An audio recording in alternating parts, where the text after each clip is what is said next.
Hi, I'm Risa from the JA office, and I am just going to briefly show you all of the materials that we have sent for JA Ethics. The first thing you'll notice is that there is a small token of our gratitude for your help with this event. So just a small thank you that just says, we cannot do this without you. We really appreciate all that you're doing, and we are just very, very grateful for all of your local leadership and for your help in making this event so successful. So thank you for that. We've also have just a supply bag that just has a variety of things that you might need, especially the tape for hanging up some arrow signs, as well as the markers for filling out name tags. The very first document that you're going to notice that's on the top is the event outline. And this is the probably most important tool for success as you work through all of the materials. So what you're going to notice is there's a pre-event section, the actual day of the event, and at the end, how best to wrap it up. So I am going to come back to this in just a moment, but I am going to just go through all of the folders very quickly, and then we'll cross-reference them, and you'll notice that they kind of go together. So the very first folder is the pre-event folder. This is where we would encourage you to drop off the student escort and thank you cards to the school prior to your event, especially if you have a large event. So what you're going to notice is that there is one per teacher. So if you look at the top here, it has the teacher's name on the top right here. So sometimes they focus on the volunteer name, but just show the person who might be stuffing the teacher mailboxes that their teacher name is here, and there's also a room number. So if you don't do this before your event and you do it the day of your event, the morning you arrive, etc., you could walk to each classroom and hand deliver them. But the ultimate goal for these is that the classroom teacher would send a student down to the host room with this sheet, kind of like we're at the airport. And then that way we will have the idea that Brady is going to be connected to this specific student's class. So it really helps connect the volunteers to the right classroom. And then the thank you card is just something that the classroom teacher can have the students fill out and mail right after the event. So again, we encourage you to drop them off ahead of time so they can be stuffed in mailboxes. But if for some reason you don't get that done, please note that it can be done the day of the event as well. The next folder is the volunteer list folder, and you're going to notice that we do have the list of volunteers and their phone numbers, just in case you want to call and send reminders out to people ahead of the event, or if you're there the day of the event and somebody is maybe running late, etc., and you want to check in with them, please feel free to reach out, and we have provided the phone numbers. You'll also notice that we have a list sorted by volunteer as well as sorted by the teacher, just in case you need to have either of those sorts. We would encourage you to pull out the one that's sorted by volunteer and kind of check off the volunteers as they arrive so that you can make sure that you have everybody that you need present as you begin your event. The next folder is the setup folder. And what you're going to notice is we do have name tags. So you're going to want to make sure to set those out with a marker so that volunteers can write their names as they come in. These are logoed with the JA logo, and we have asked or told the schools we would have logoed name tags just so that they know for sure who's in the building with the JA event. We've got the arrow signs that you can hang up to get everybody easily to your host room. And then you're going to notice that there is a bunch of blank volunteer conduct standards. Junior Achievement staff, Tessa and Kelly, will be emailing out the volunteers that still need to have VCSs signed. So what you can do either ahead of the event or right when you arrive for the event is look at that email and just print the names of the volunteers that still need these signed, and then make sure that when they arrive, they sign this and that you keep it to be able to either scan and email back to us or mail back to us.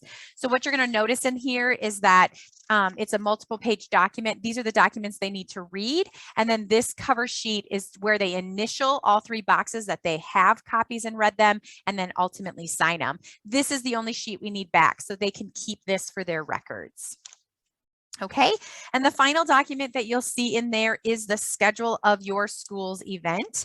So again, it's just a great reminder for you. I'd encourage you to just review it high level with them during your welcome and briefing, but you can set these out. There are enough copies for everybody to have one in case they would like to have one as they go throughout the event.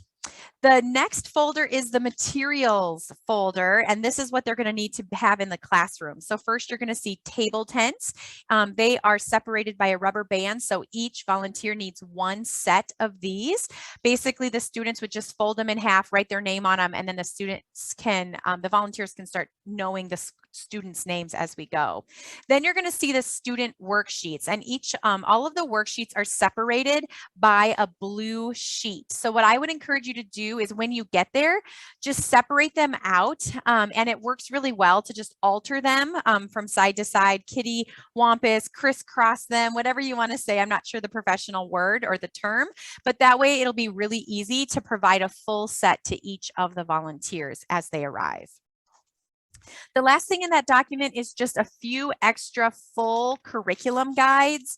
You can set these out. Hopefully the volunteers brought theirs that's highlighted and marked up and ready to go, but just in case they forgot it on their desk or in the car, etc., we do have a couple extra copies. So if they need the scenarios for the, the social media, etc., they can have that full copy there too. Then what you're going to notice is you have an action items folder. This has the verification that needs to be signed. Ultimately, we'd love to have it signed by the principal or school coordinator, but you as the ethics coordinator can actually sign it as well. So it's just making any changes if there were last minute shuffling with volunteers, etc., and then signing that everybody is up and going. So usually we wait until the event is going so that we can officially be authentic and ethical in saying that it has been completed. And then you'll also notice we do have a return envelope in which you can mail that back to us, as well as any volunteer conduct standards that you have collected from volunteers that we still needed those from. The very last folder is just some resources if needed. You'll see that you have your local media release as well as a full press packet. And we also put in a teacher materials guide. That is just in case there happens to be a substitute teacher from the school's perspective. We did email this out to all of the teachers we had planned on having in the classrooms, but there is an extra teacher materials guide just in case you have a substitute. The biggest thing to remind a substitute teacher is just that they need to stay in the classroom at all times with a volunteer due to liability.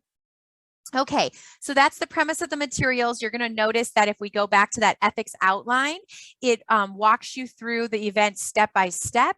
There is green callouts for which folder things are found in. But basically, when you arrive, make sure you check in with the school, make sure there's not any specific things that they need. Sometimes they need the volunteers to sign in at the office, and other times they'll let you take the sign-in form and have them sign it at the host room.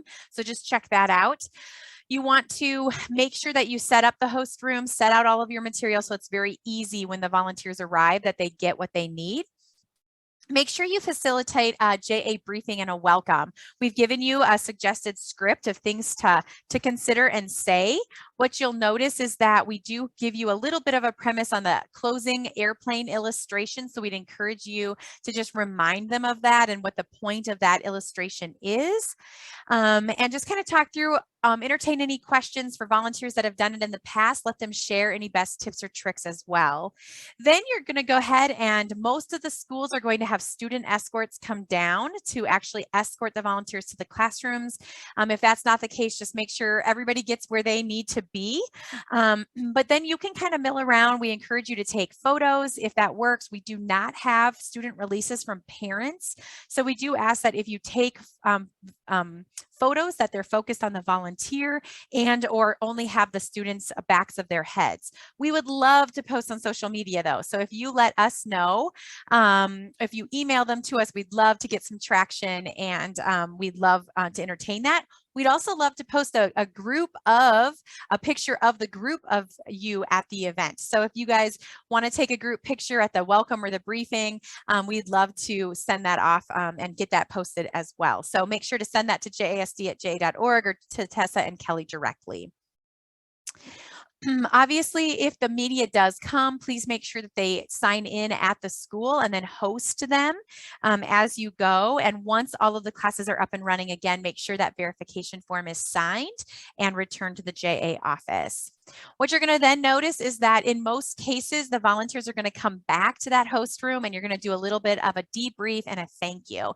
Really just an opportunity to wrap up, hear the aha moments, hopefully the success stories, and really kind of feel that impact that was hopefully made right in your classroom. So again, we have a suggested script right on here. We would encourage you to jot some notes down, email them to the JA office, or just call us and give us verbal feedback as well. We'd really appreciate capturing it either way. And then you'll have an event wrap-up section as well. We just want you to make sure, again, the verification form is signed at the very end, if not already. Take down any signs that you've hung up. Please reset the host room to the way that you found it. Make sure that you check out of the school office and that they know that JA is all complete. And then after the event, be sure to mail us the volunteer conduct standards that have been signed, the verification form. If you don't have very many and you prefer to scan and email them, that's fine too. And then just email us any feedback, any pictures you've received, and ultimately just let us know how it went and confirm that everything has been completed. Please, please, please reach out if you have any questions after receiving your materials, watching this video, etc. Tessa, Kelly, and I are here to assist you, and we are just very, very excited for the opportunity to get to challenge your students' thinking. Have fun.